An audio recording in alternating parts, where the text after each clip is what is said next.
Erik, after you went up 14 and then they came back, pulled even, and sort of it's almost like the game restarted. What did you guys do from there that you felt finally allowed you to create this separation?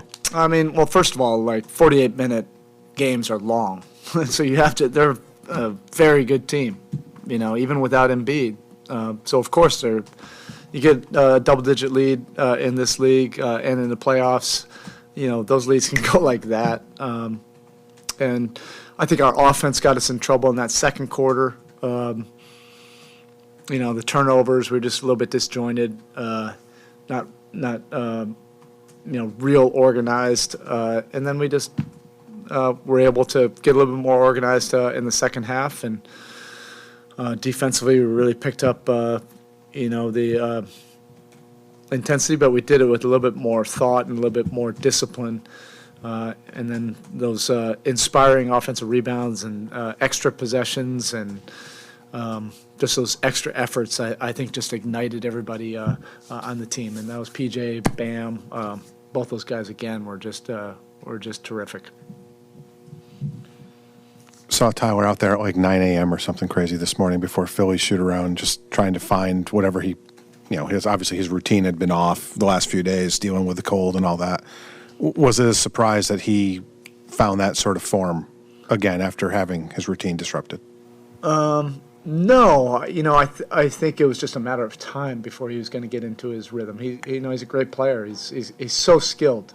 It is just a matter of time, and sometimes, you miss shots. But I thought in the Atlanta series, he was just really playing, good basketball. He just wasn't making some of the shots that we're used to seeing him make, and then everybody jumps to conclusions about that. But he was playing winning basketball, and he did miss, a couple days of practice. But he's a worker. He's relentless, and we need his skill level. As you face tougher teams, they have different schemes. You need guys that can just make plays, and Tyler was able to do that. The plays in between, they weren't necessarily play calls, but just plays in between that he was able to be super efficient. And that he's a big time X factor for us. Offensively, when he's in that kind of rhythm. You touched on a little bit, but how much did PJ kind of swing the game there in the third quarter with not only his defense on James and everybody else, but his offensive rebounding? Yeah, you can't put a value. Well, you can't put an analytic to it. I literally don't know what his stats were, but he has those momentum shifting plays. They're just timely winning plays, and he has a way of doing things that just inspires your whole team. And it was those offensive rebounds, diving on the floor, really competing, on the ball against one of the toughest covers in the league. And even when, it wasn't necessarily working out, like if he was fouling or whatever, it's just everybody, just feels, added inspiration and life and everything from what he does out there. And that has a 10X factor.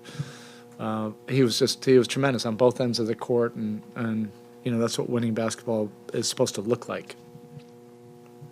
When you look at Bam, and I don't want to say advantage in the middle to downplay what they had, but with Embiid out, this was an opportunity. Your thoughts about how he seized the moment? Yeah, both ends of the court. He was so critical, particularly in the second half, whether in zone or man. He was able to find those open gaps, in the paint, and it wasn't, as if we were running specific plays for him. It was just his activity, his relentlessness, his assertiveness. Our guys were finding him in the paint, and then when the ball was up there, he was just going after it, really trying to work to get us extra possessions. It's all those extra efforts, that really can make a difference. And then sometimes that'll lead to a 24-point game. Sometimes it won't.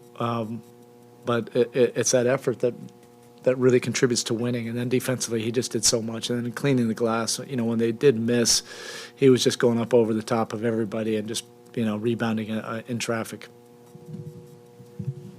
Kind of to follow up on Anthony's question about PJ, there was obviously that one particular possession in the third where he knocks a rebound away from somebody, and then he gets a rebound. Then he sort of takes out Harris and allows Bam to get a rebound, and Bam gets to the line. Yeah. At that point, the game's still very much in the balance. Then Yeah. 2 minutes later, Yeah. the lead was double digits again. Yeah. Is it?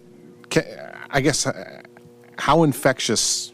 Yeah. I mean, he does this all the time, but it just seems like he's picking up even more steam at this point in the year. Yeah, there's really a timeliness to his winning plays. It's tough to describe it. They're momentum shifting plays, and he just senses the moment. And a lot of times it's going to be those intangible plays, loose balls, deflections, taking a charge, or just his pursuits on both ends of the court that don't necessarily translate to a stat. They just infuse confidence and life into your team. He's a really inspiring player. He's our best communicator. And he's always out there barking out coverages, getting guys organized, getting guys to the right spots defensively, but also on the other end, he's such an underrated offensive, high IQ player. He can just make it work, and that's whether he's playing at the 3-4 or the moments we had him at the 5. I know the rotation's going to change from game to game, and you can't play everybody. But what went into the decision tonight just to obviously go with the guys you went with, and Duncan was out the rotation today? Yeah, it literally could change next game. It's a playoff rotation. He's stable enough. He's ready enough, and it might just be some moments where he really can change a quarter or a game and just be ignitable. It's just the way we went tonight. But like I said before we even started this series, this is probably going to feel like 3 or 4 different series, by the time we get to the middle of it.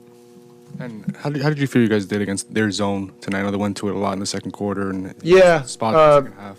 I think we weren't necessarily assertive, against it in the second quarter. We're a little bit better with it in the second half, and I'm sure we'll see, zone periodically, in this series, and that's something we'll have to just continue to be more intentional about. Whether it was the man or the zone, we just weren't as organized as we could be, and I think that led to some poor spacing and some turnovers that really kind of got us disjointed. Spo, you mentioned a few times that this has a chance to feel like 3 or 4 different series. There's inherent pressure in any playoff series, but do you guys feel a little more to pick up these first 2, knowing that Joel won't be out there? Not necessarily. You don't want to add more context, to anything. You want to stay in the present moment. And it's really just trying to do whatever you have to do to try to get the next game or the game at hand, and that's all we're going to focus on. We haven't had any discussions about, hey, we have to win. I think that adds a different kind of context and pressure. It's just about trying to go out and putting together your best game plan to win that game. And that's what we'll focus on the next 48 hours is just on game 2.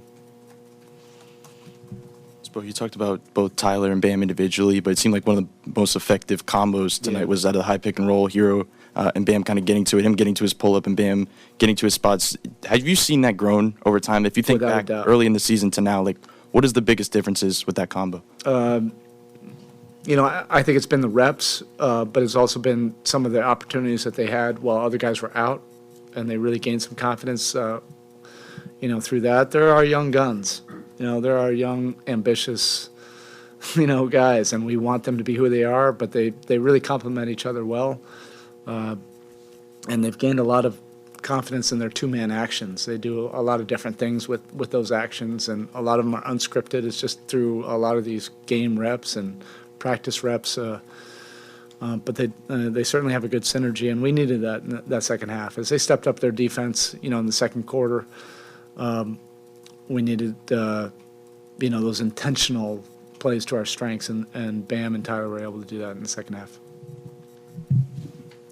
Erik, it seemed that the Sixers for a while were trying to feel their way along offensively without Joel.